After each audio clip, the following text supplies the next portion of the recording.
What's up, guys? How's it going? It is Matt here. So I'm going to be talking about a topic that I've been getting. It's a very common question that I get, not just on the channel, but when I'm actually working at the shop. First thing I'm going to start off with, guys, I took like a week off. I had to take like a week off, including my live video, because again, my kids back in school, and we're trying to get ourselves back on schedule and all that other stuff. So we'll be back. We'll be back and running up soon. Very, very soon. We'll be back running full time, nonstop. But anyway, so the question I wanted to talk to you guys about today is actually, it's a very, very, very common question that I get all the time, which is, Matt, what is the best carry gun?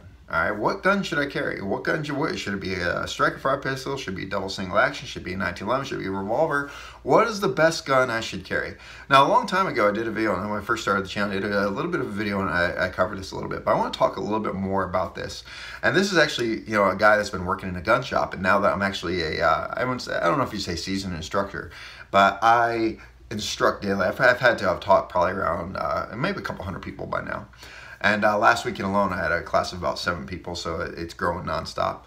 Central Connecticut Arms, I do the classes out there on the weekends and stuff like that. We actually have an intermediate shooting course out there too, so you get one-on-one with me and a couple of the other instructors.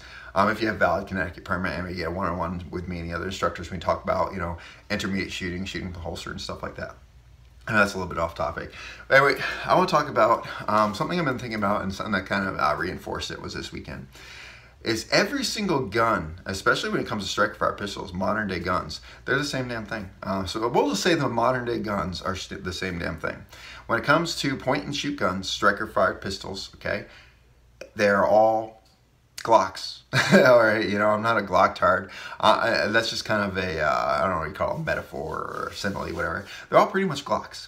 Basically what that means is they're point and shoot, modern day revolvers. They're point and shoot guns. They all do the same damn thing, all right? The only difference between them is the features they come with, the grip angles, the size, the thickness. Those are the only difference between them.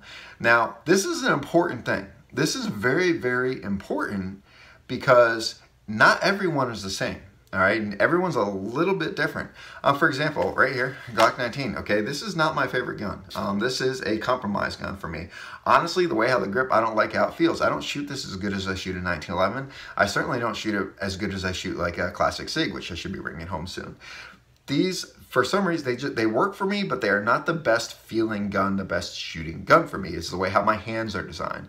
I mean, for Pete's sake, I had to put this grip force adapter on it because it cuts my freaking finger open and I bleed all over the place if I don't. So every gun is a little bit different. The only reason, I want to use the G19 here as a demonstration because when my students come to class for like a basic pistol class, they don't have any guns. Most of them haven't really shot pistols before, and they need to qualify at a gun at the end of the class. They have to get 5 shots in a small hole, and I usually help them by the time they're done. They're usually pretty solid and they're pretty on.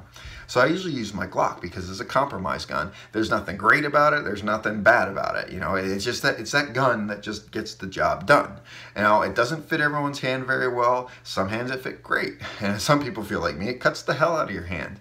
It's a lightweight gun that works. And I use it because I want my students focusing on, for a basic pistol course, the ability to pull a trigger without moving the front sight. I don't want them worrying about decockers or safeties or hammers and stuff like that. I just want them to be able to focus on the fundamentals because shooting in general isn't just point and shoot. There's a lot that goes into it. When you're done shooting, you should be both physically and mentally exhausted because you got to get your head in the gun when you're shooting it. So I want them focusing simply on that trigger pull and without moving that front sight tip. That's the trick for qualification, is being able to squeeze that trigger without moving the front sight. However, grip is kind of important. Now, I'll use this this weekend's class, for example. I had 7 people in the class. I had different sizes, different shapes. I had one guy was kind of stocky, so a big, strong dude, but stocky, but his hands were tiny. I mean, tiny. No matter, I took a VP9, a Glock 19, and a old 22 out, and he couldn't fit his hand on any of the guns. Every time he stick his finger on the trigger, it was barely the tip. I mean, no matter what the grip was, and he couldn't shift his grip because his hands were so small. So he needed something like a single stack gun. That's why there's so many different types of makes and models and guns out there, because everyone's hands are a little bit different. Like you're like me, you're cross-eyed dominant. One gun shoots a little bit better than other guns. Most of my guns, I have to drift the sight to the right just to be able to get it hit on target. Some guns like SIGs, classic SIGs, I don't have to do that. I just point and I very much pull the trigger and I hit the target. When it comes to like Glocks and 1911s and stuff like that, even 1911 is one of my accurate shooting guns, the most accurate gun I have. I'm so accurate with 1911, I still have to drift the sights a little bit because I'm cross-eye dominant. I don't know if it's my hands and a mix between my hands and cross-eye dominance, but it just is what it is. So when people are coming up to me asking me in the shop, what is the best gun? What gun should I choose to carry? Or people ask me in the comments, which is the best striker fire gun? Which gun should I carry? The answer is this, guys. The gun that fits you. All right, the gun that fits your hands. They all pretty much do the same thing. Literally, they all pretty much do the same thing. Their grouping may be slightly different depending on the barrel, but the guns are a hell of a lot more accurate than we are as shooters. So when it comes down to it, that's not really the biggest factor. The biggest factor is which gun you shoot best. Now, if some people, they can shoot a Glock fine. They shoot a Glock great. Some people, they can't.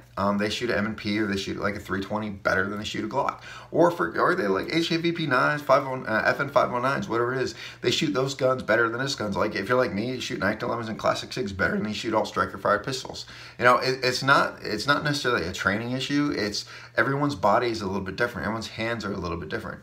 Sci-fi will go doppelganger. You know, a doppelganger sci-fi is a carbon copy, exact carbon copy, same life, same blah, blah, blah, of another person. If they get together, the whole world ends type of deal. That's kind of funny thing. But say if you had doppelgangers and side by side, the exact same person, and you gave them two different guns. You gave one a Glock and one, say, a 320, all right? And they're going to shoot one gun better than they shoot the other. It is different grip angles, different sizes of the grip. They're going to shoot one gun and they shoot better than the other. That's why there's so many different makes and models and types of guns out there. Because honestly, when it comes down to it, guys, the best gun to carry is the gun that you can fit into your lifestyle. The best gun that you can fit into your dress, your job, whatever it is. The gun that you can handle very well. The one that you shoot straight, that you shoot the straightest. The one that you don't even have to worry about, that you can just depend yourself on. Or maybe you just like the gun and you just want to carry it. When it comes down to it, guys, the best gun for you is the gun that you use the best and the one that you're going to carry. All right, the one that you're going to carry, that you're going to enjoy, and the one that you can shoot well. That is what the best gun is. So I just want to throw out there, guys, because it's a very common question that I have. So there it is, guys. I hope this helps out when it comes to choosing a gun. If you like the video, like, share, subscribe. Tell your friends about me. And remember, guys, it's our responsibility to take care of each other and protect each other. Peace.